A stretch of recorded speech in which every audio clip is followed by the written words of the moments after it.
Well, you know, I wanted to open my talk this evening by saying it's with great love and great respect that I welcome you all. And I do mean that.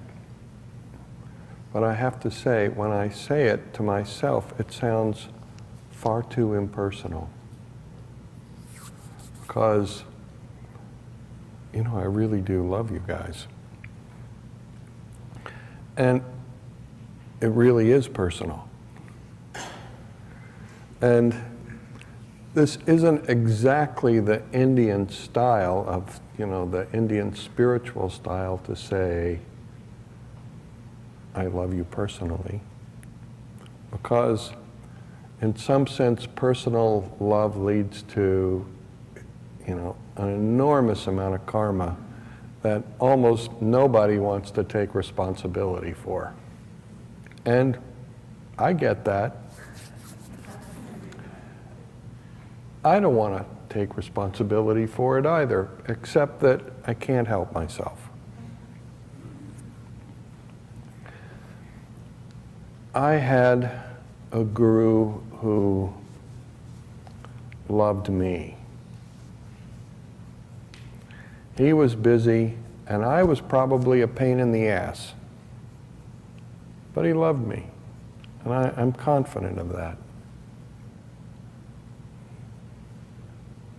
And so I worked hard to be less of a pain in the ass and more of a better student. And that this relationship that I had, which was at once personal and at the same time completely transcendent, you know, taught me something very, very important about the nature of life itself. Number one, that life itself is both personal and transcendent in the same moment. And number two, in order to understand that, we have to take personal responsibility for the quality of our own lives, which, you know, opens up pathways through which love flows from us in a personal and at the same moment transcendent connectedness. And it is the experience and the cultivation of that connectedness which transforms us personally and transforms the people around us that we are connected to and loving, hopefully, as it dissolves every kind of karma and lifts us to an extremely elegant and beautiful, sublime state.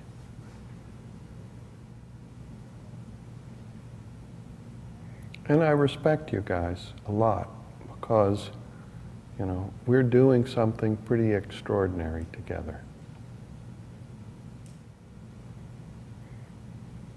In all the ways in which we express our personal responsibility for the cultivation of this connectedness and its incredible richness, we have created something very amazing.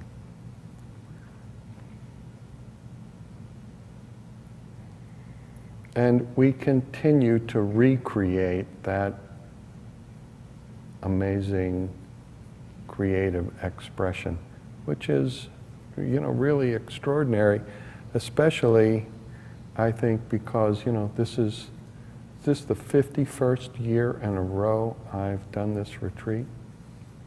I think that's unbelievable. I get to celebrate my 51st retreat in a row with you guys and my 75th birthday, all at the same time. As you know, I've done these retreats year after year. The one thing that has become personally more important to me is what I want to share with you is what's become personally more important to me is my practice. I have done quite a lot of teaching in my life, and I think I've actually helped somebody. Maybe. But increasingly for me, practice is really important. And I know that, for a lot of you, Indian classical music isn't your thing, and I completely understand.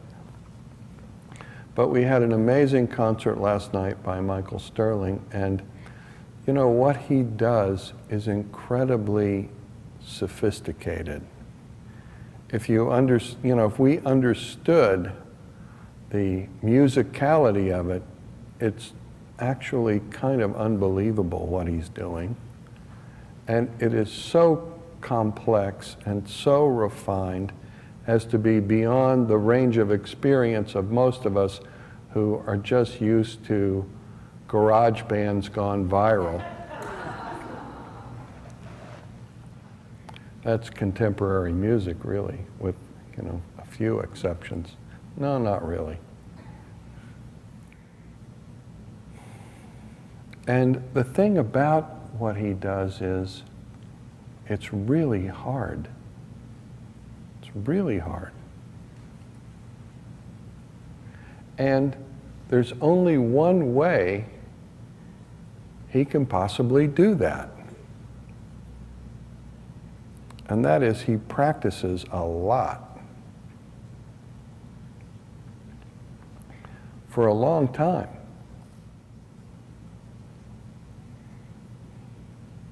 And there's only one thing I know that is, in a way, harder than what he does and even more sophisticated, and that is to transcend the vocality and the instrumentation of his music, which is his vocal cords, to transcend the instrumentation and move to the domain of the energy of it and the pure feeling of it, which exists within each of us before we ever even open our mouth. And that is precisely the practice that I am communicating to and sharing with you. It is a practice that should put you in touch with the depth of your own voice, the depth of your own creative expression, which is, your whole life. The depth of voice itself which exists within you, and that voice itself which exists within you is the voice, the original word that they speak of in the Bible, that when they say, and God spoke the word, and the word became flesh.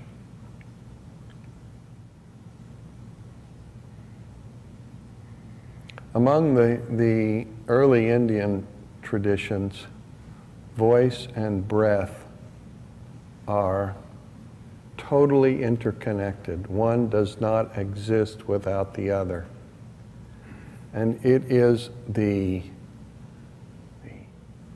word that has created the world that has been expressed by the breath of life. The breath of life, which is the vibrant, subtle resonance that rests at the core of the whole universe and to which each of us individually is completely interconnected, and to which we can personally experience if, anytime we choose to turn our attention to it. Finding your voice will completely heal you, will dissolve every limitation that has frustrated and hurt you, and bring forth from within you a quality of life experience that is really, truly unimaginable. Through this practice, you find your voice. And in finding your voice, which is a personal voice, you will also recognize and experience the power of the breath of life pulsating within you beyond the boundaries of time and space. The supreme creative energy, the supreme goddess, is available to you should you choose to engage her. But sustaining that engagement to the degree that you can actually be transformed and understand takes practice. It takes practice.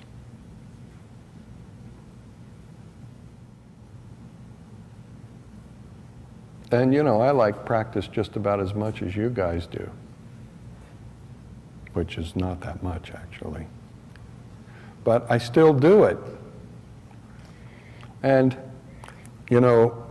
I've been trying to, now that I'm 75, I realize I really have to start taking care of my body, or I'm going to just, turn into a shriveled, motionless lump of, algae-fied flesh. So I've been starting to work out, and Johnny has been training me. And the other day, after about, how many was it, 5 push-ups, 2 push-ups? He said, "Don't worry now, the worst is over."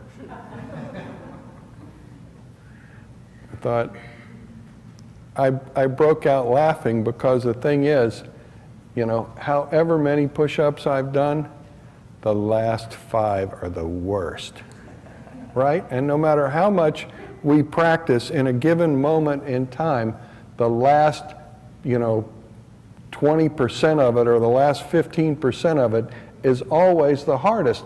And the only reason we do all the rest of it before that, actually, I should pat myself on the back and say, I had just done 40 push-ups, and he said, "Don't worry, it's about to be over." I said, "This is where it really gets ugly." But that's true of anything.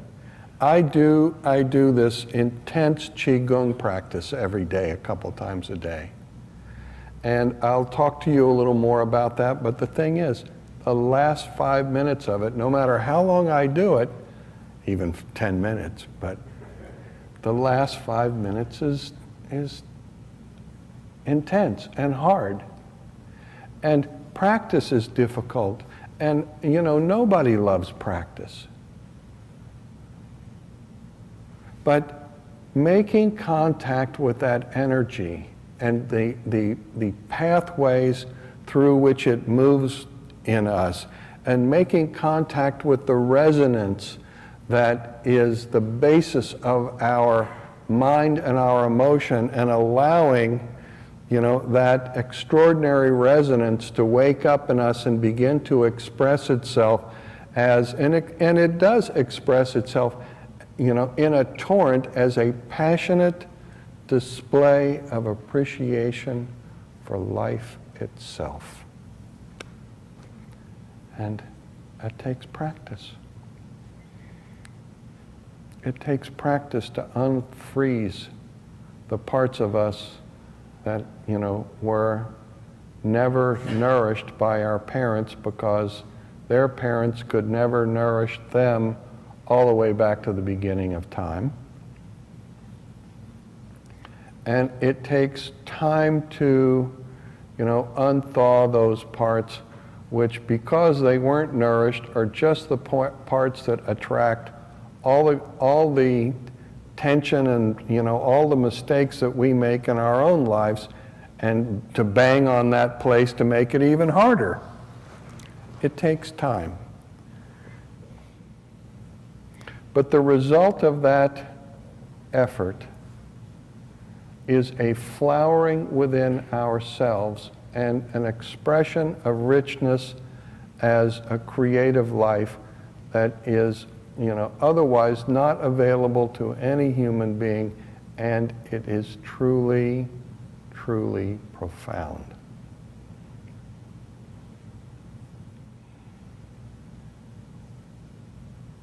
Really, I love you guys. I love you for your commitment to practice. Some of you I don't know all that well, but I love you because you're here, and that means there's a reason. And even if we're just starting, to practice, and just beginning to have a sense of the joy that is available to us in this life through practice. We're just beginning. That's incredible. Most, so many people in the world have the opportunity, and most of it just goes right by them. They miss it completely.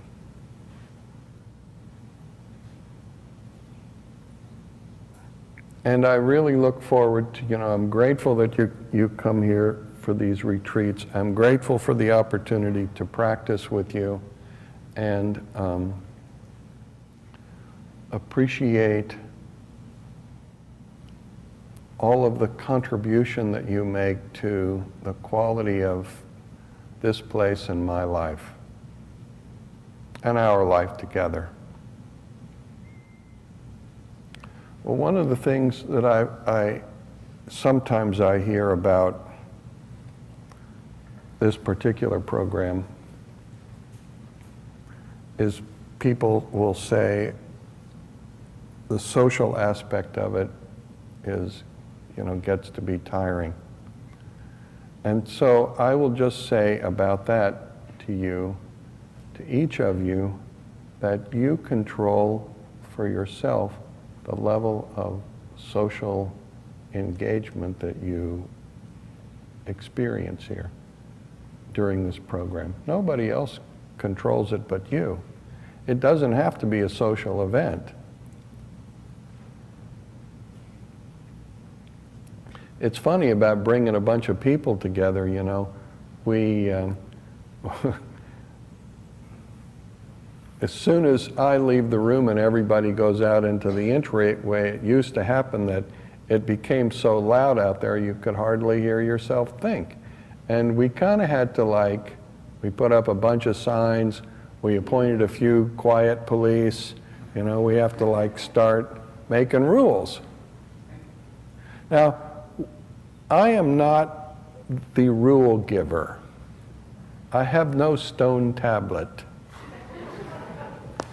or even a cookbook.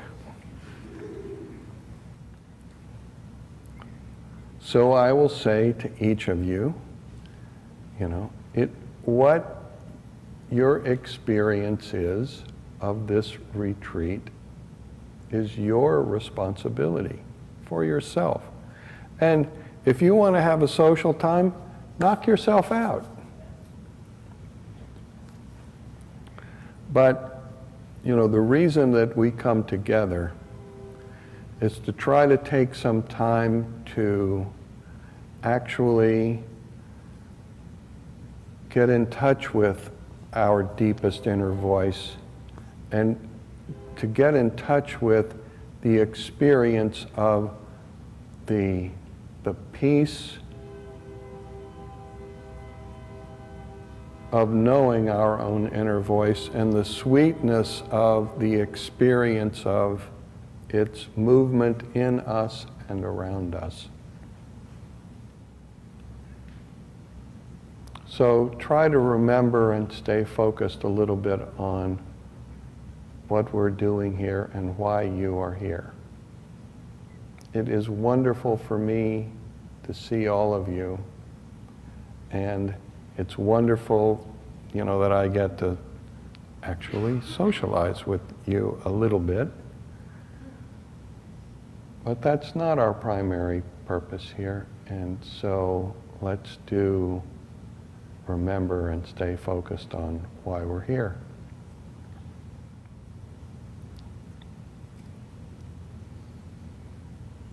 I think actually this is really and truly, this is my 43rd summer retreat in a row.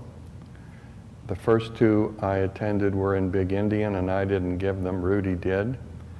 And Michael and I this morning were in the kitchen saying to each other, "Thank God this isn't Big Indian."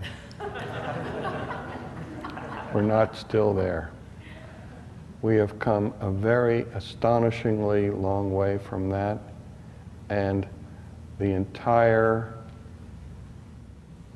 engine of that journey has been practice. So we'll talk about that significantly during this week. Another thing will be a little bit different is that in the mornings, before I start talking, we're going to do together a beautiful chant that I like. It takes about 15 minutes. It's not very long at all. It's called the Lalita Trishati. It is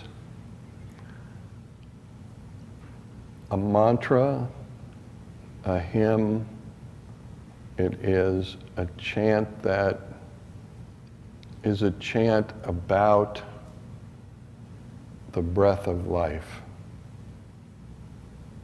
and about the beauty of her voice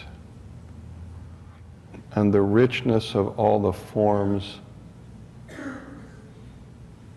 that she, the breath of life, expresses through her voice. So it's not very long, it's very simple. It's very powerful. The goddess herself is said to transmit this chant to the Rishi Hayagriva for the purpose of fulfilling all of his desires. And so as we attend to our voice, and as we attend to our deepest inner voice and the mechanism by which it is expressed, which is our practice, all of our needs and desires will be fulfilled. And we need do nothing other than that. We don't need to chase anything. We need to sit in ourself and open deeply and receive. We're going to do a little puja in the morning with that chant. And we're going to do the puja because essentially puja is a part of our practice, and I'll be talking about that some too. And eventually, in the coming years, I will teach you this puja that I'm going to do, which the chant is a part of, and then if you become very accomplished, there's yet another puja to do that is more complex and sophisticated. It's really wonderful to be with you. Really, really very happy and grateful to have this time together. And I'll see you in the morning, and we'll do the Lalita Trishati. Namaste, everyone.